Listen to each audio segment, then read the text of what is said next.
Hey, Michael, hope you're having a great day. So, in regards to your question about using system tags to stop a funnel, it's a relatively straightforward process, very similar to starting a funnel.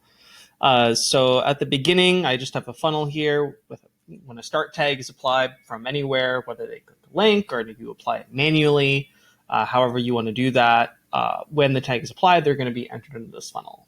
So, the first thing you want to do is have just a remove tag step at the beginning and remove both the start and stop tags. And then at the end, to end a funnel, all you have to do is just have another tag applied benchmark, and the setting is for the stop tag. So when the stop tag is applied, they just get kicked to the end of the funnel, and any previous pending emails or steps in that funnel will be skipped, and they'll just go right to the end, and then the funnel will be complete.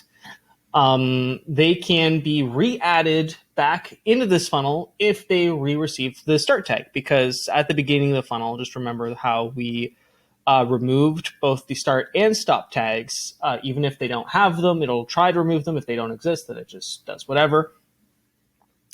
And then once re-entering the funnel, we can reapply the stop tag as well a second time. So that is how you can use system tags to stop a funnel, just a benchmark right at the bottom. The tag will not be automatically removed in this case unless they re-enter the funnel.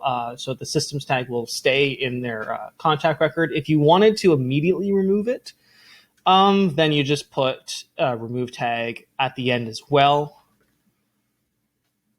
Just put a second one there right after that. So once they receive the stop tag, it'll automatically remove this tag, and then that will be the end of the funnel, and they'll be done.